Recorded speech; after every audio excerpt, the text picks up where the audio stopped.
Hello, and welcome to Queer Abbey, the weekly chat show that is performed, recorded, and produced by yours truly.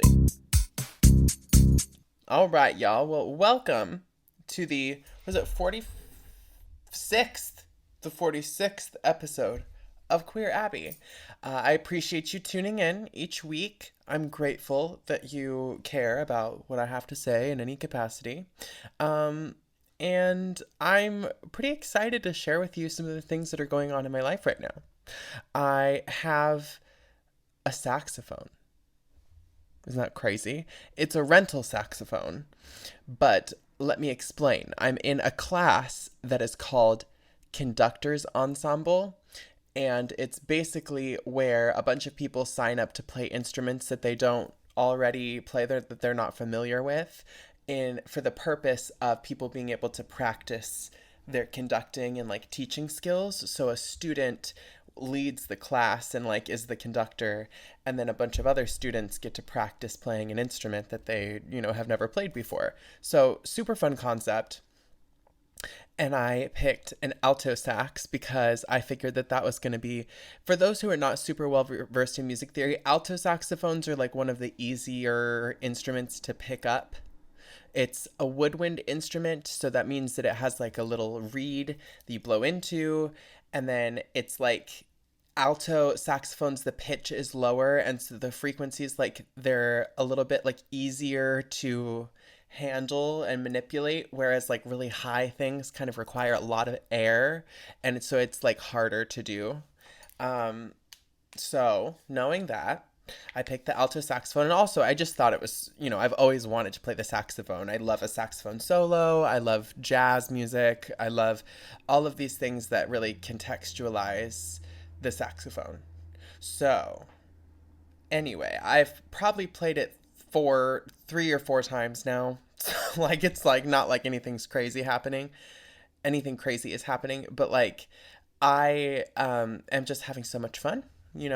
It's harder than I imagined to play a woodwind because you do have to like use such a specific amount of air. But yeah, I am looking forward to having a couple of months to practice with this little saxophone, and it's made me seriously consider purchasing a saxophone of my own, even though they're kind of expensive. Did you know that a saxophone can cost anywhere from like, a really cheap saxophone would be like $700 or something new. If it was like unusable and like really bad, it would be like a toy saxophone. It's like $100 maybe.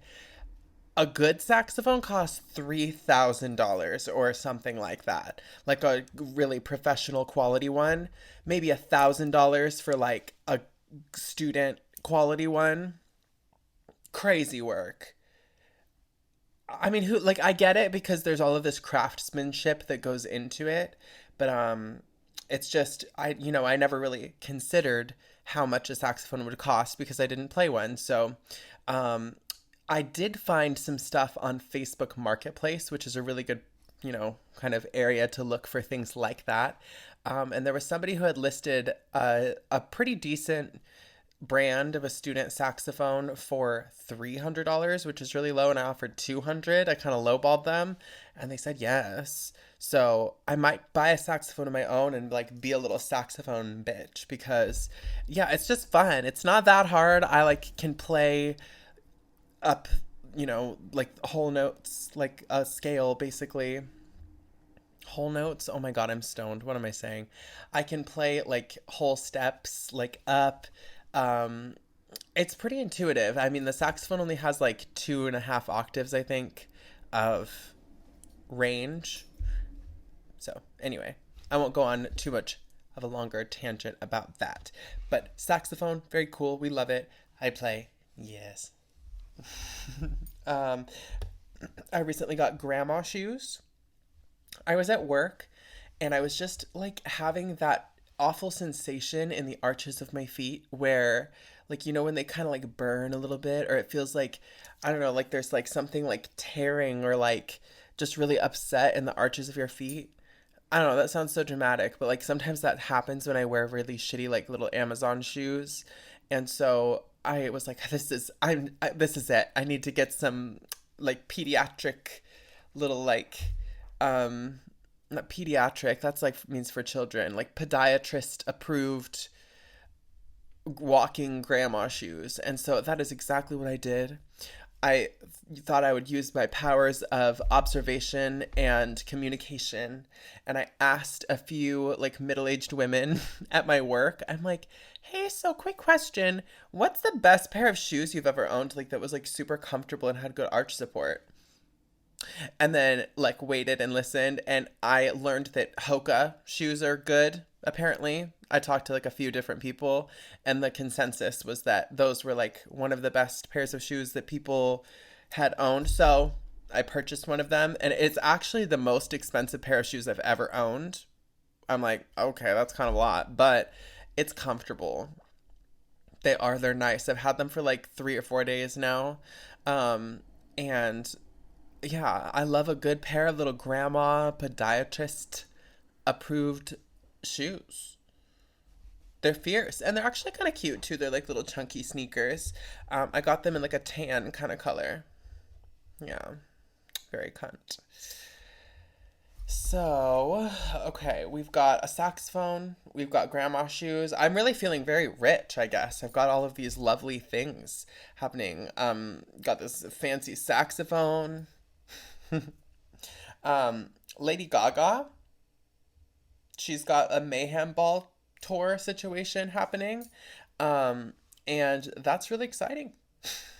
I saw some peeps of her performance at Coachella, and it just looks so good. Like she's really reheating the nachos and just like kind of recycling this super witchy, like dark pop material. And I love it. She opened the set with like Judas and was it Alejandro probably or something like that, and then Abracadabra. I think it was those three. But yeah, just some good stuff. I love that specific flavor of Lady Gaga, that kind of like spooky, weird, witchy Gaga. Maybe that's what subconsciously why I did a little like black lipstick today. I was feeling really edgy.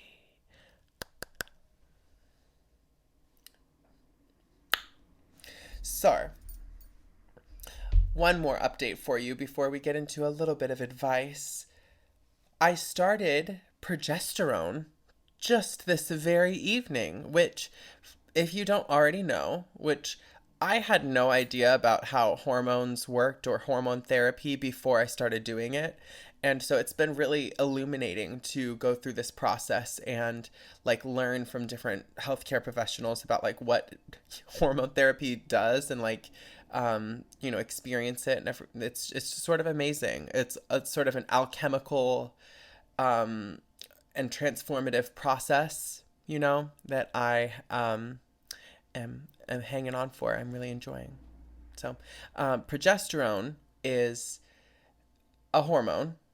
It is something that is produced by all humans, so it's not specific to like binary sex. However, it is produced in higher amounts during certain periods of like the menstrual cycle in quote unquote biological women, or like people who are like assigned female at birth, that kind of thing. And so it can have the effect of like enlarging your boobies, and it can make your hair like softer, and it can cause certain like mood changes. Like it can actually help certain people like sleep better, and with like those cyclical and hormonal behaviors, it can help to kind of like align those for people who are like taking estrogen or like on HRT, because you're adjusting to having estrogen as like the dominant hormone in the sex hormone in your body, and a lower amount of testosterone, and the higher amount of progesterone sort of like facilitates that working a little bit better, because it's natural for that to be higher if you have more estrogen. I don't know if that makes sense. Like it's a good little cocktail to be on. It all works nicely together. So hopefully I'll see some cool like results from that. It's very personal, so forgive me for just divulging that information. But yeah, hormones, hormone time. If anybody has questions about that or anything, please let me know. Even if it's not something that you want me to answer on the podcast, that's something that I'm always happy to give guidance to people about, or to answer questions about, really, if you're curious, to be honest. So let's move on. Let's get into a little bit of advice now. Meow, meow.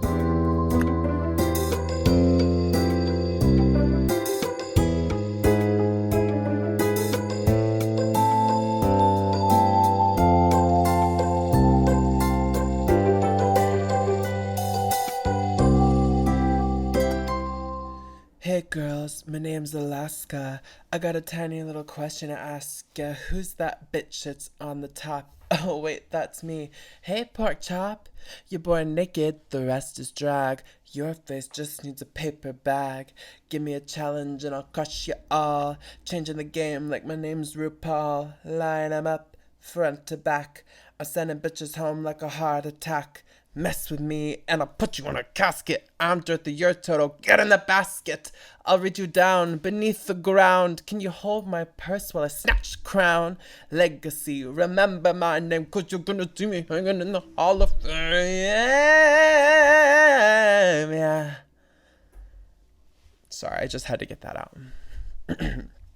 So,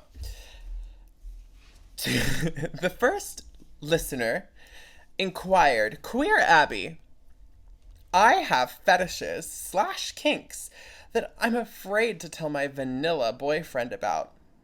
What are some ways that I can break the ice and tell him what I'm really into sexually? Well, you nasty, nasty girl. I am glad that you are so present with your desires and your needs in a relationship and what you are into sexually. And I'm sorry to hear that you feel like you can't share those sorts of interests and desires with your partner. But I think that it's usually not as bad as you expect when you are like dreading a conversation like that, when you have a budding relationship and you're letting people into your personal life in a more intimate capacity. It always seems so scary, and like, that's just that fear of rejection that's very natural. So maybe you're just really overthinking it. That's really a possibility here. And that if you shared these interests with your partner, they'd probably be very accepting because they choose to be in a relationship with you. So my hope is that they would be willing to accept interesting parts of your personality, or be like understanding, or just kind of support you in the things that you're interested in. So my immediate answer is just that you could just tell them and it would probably be fine. I know that's not what you want to hear though. So maybe you could drop hints if you really wanted to kind of soft launch the conversation about having interesting kinks.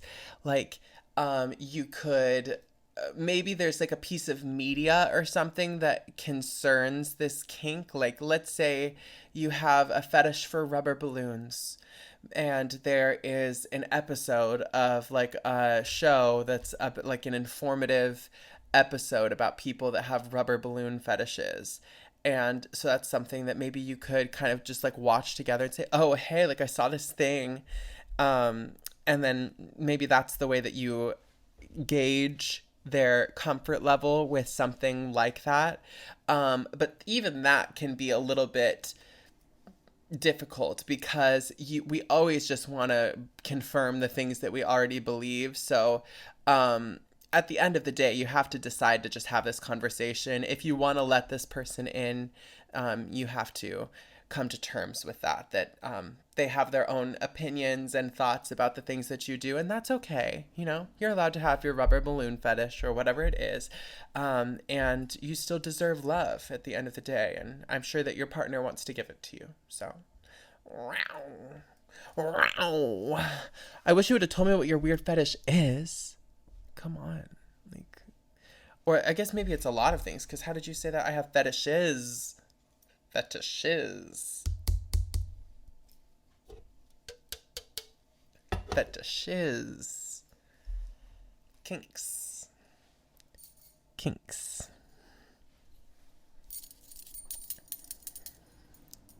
Fetishes. Okay, so next question.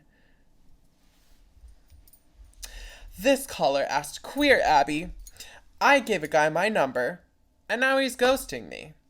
Last week, this guy approached me, said I was pretty, then sat down and we had a 30-minute conversation. Afterwards, he asked me for my number and Instagram. I gave him both, and he left with a, I'll text you. It's been a week and nothing. I don't know if I should leave it alone or text him. What would I say? So, and chat. I had a similar situation happen a couple weeks ago or like a month ago. I may have brought it up already on this podcast, actually. I don't even remember. So, my advice to you is to actually not text them. I'll be very straight up. I had this situation, like I said, pretty recently where I went on one date with this boy who has texted me a lot. We matched on Tinder, right? Which I kind of regret being on there sometimes because it's mostly straight men who are like connecting with me on there, and they're crazy.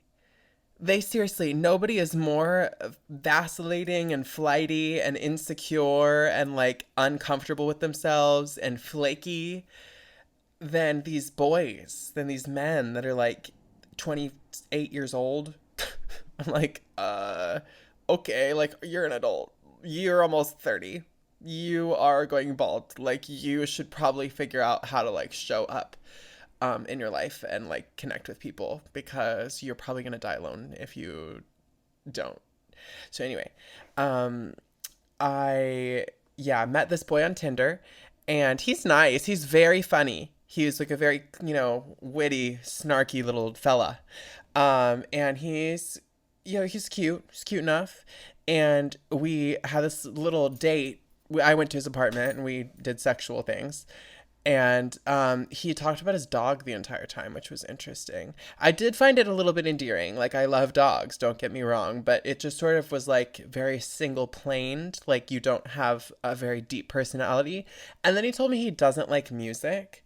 So I was like, okay. Like, in response to me being like, oh, I study music and I love music. He's like, I don't really like music. So that's kind of when I knew, like, okay, maybe this isn't really going anywhere.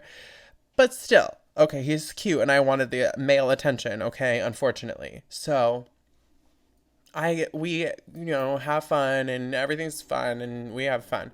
And I leave.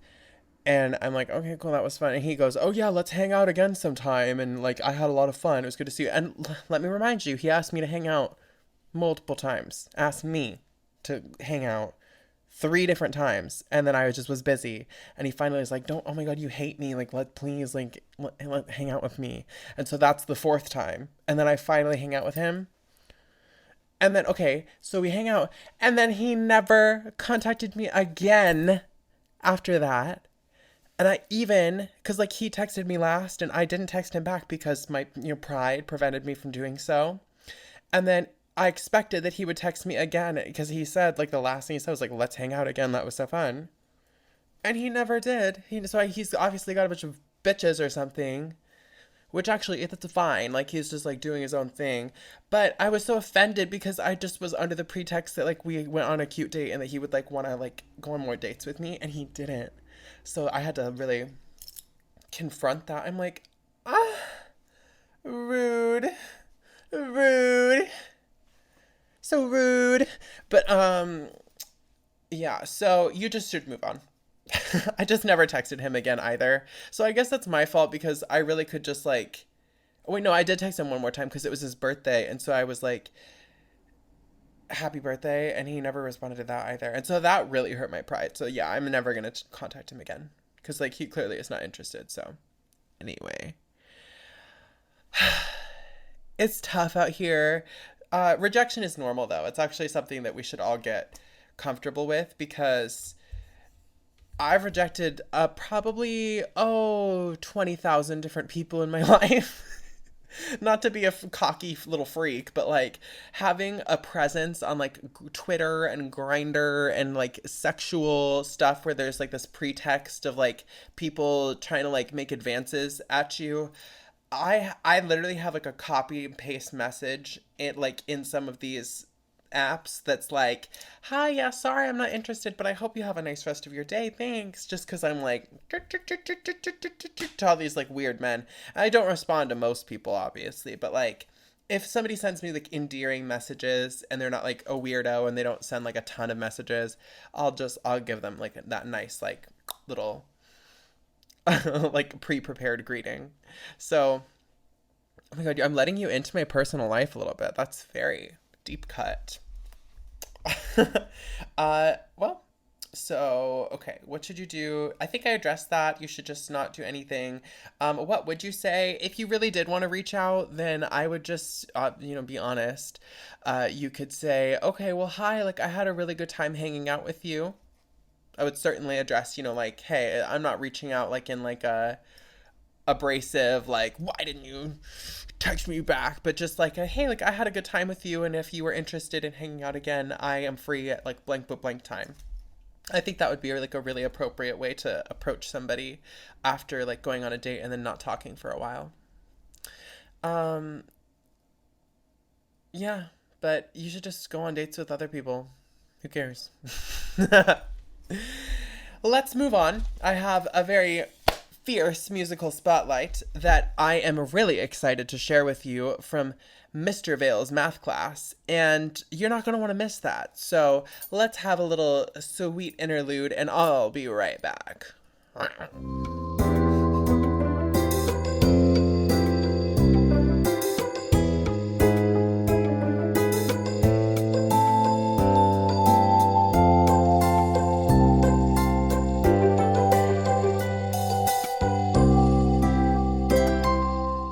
And we're back. So, this week we have a very exciting musical spotlight. But first, I do want to remind y'all that if you want to be featured on Queer Abbey, we love to feature local, or not even local, but just like cool artists that reach out to me.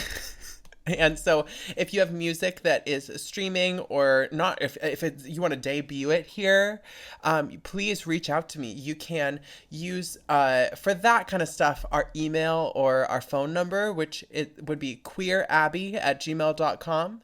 That's QUEERABBEY@gmail.com. Or you can call us at our phone number at 503-567-2053. So reach out, send me some like cool music, just like direct me to it and I'll listen to it because I love music and I love to experience new stuff. So let's get into it together. Also, if you would like advice or you would like me to address any of the quandaries in your life that are just perplexing you, any of the pickles that you're in, you can tell me about them, and you can use the anonymous inbox that's linked in the description of this episode. It's a Google form that you can just open up, you fill it out, and you don't have to put any of your information in. It doesn't like tell me who you are. You literally just hit send, and you can do it that way, which is really convenient for both of us. So please do that. I would love to hear about your weird stuff that's going on in your life. So yeah. All right. So without further ado, I have this very stunning group that I experienced while I was going to a show because they are friends with my friend Katie, and that's Mr. Vale's math class. And so this song is called The Square Root of Two, which it's like very campy. They are a very like jazzy, funky, upbeat, like I said, campy, math centric kind of band, which I just thought was so whimsical. And yeah, I didn't know what to expect when I went to the show with Katie. And I was really blown away by the energy of this group. And there's even actually some deeper connections where there's somebody who I went to school with named Miette that at one point was in this band. And so that was interesting to learn about too. And Reb and the Good News, who is another band that's been featured on Queer Abbey, they opened for this band. So it was just like all together was this really great atmosphere. So yeah, Mr. Vale's math class, they give me like, maybe not music, like sonically, they have a much cleaner and jazzier and like more like kind of like rolling, like rockin' jazzy kind of vibe. But they give like B-52s in a way because it's just so, it's pretty funny. Like the concept of like just talking about the square roots and you'll see what I mean about the lyrical content. It's really, it was really fun to listen to while I was like a little bit tipsy and everybody was just like jamming along and like, yeah, the square root of two, bitch. So let's enjoy that experience together right now. This is once again the square root of 2 from Mr. Vale's math class.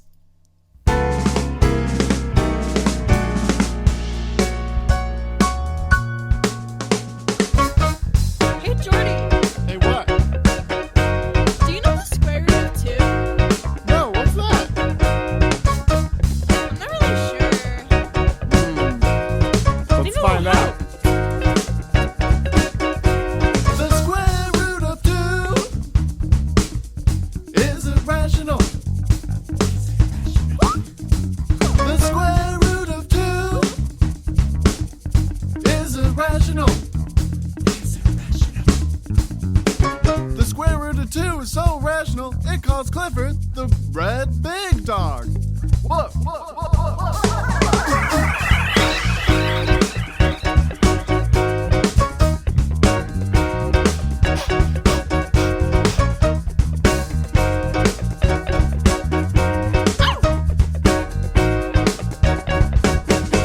The square root of 3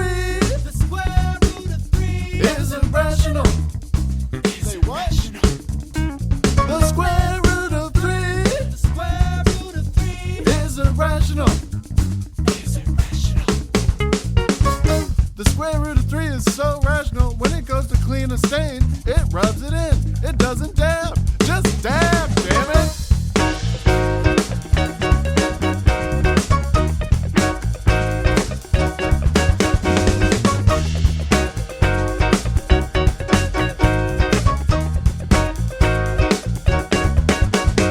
The square root of 4. Well, that's just 2. The square root of 4. Well, that's just 2.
The square root of 5 is irrational. The square root of 5 is irrational. The square root of 5 is so irrational, it's afraid of bald people. Bald people?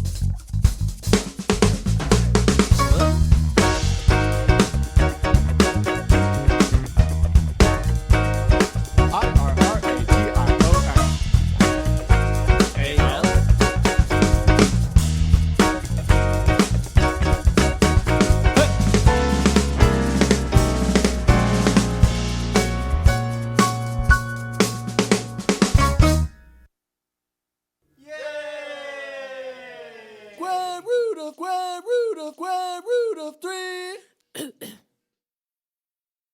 Alrighty, y'all. I hope that you enjoyed the square root of two as much as I did. Um, and it's just like that little like riff gets stuck in my the don, da, da, da, da, don, and all of the fun little aspects of that song. Really, really good stuff. So, congratulations to y'all on being really fun. And please check out the rest of the music from Mr. Vale's math class because they have quite a lot of discography that's streaming. So, I will, of course, put a link to the square root of two in the description of this episode.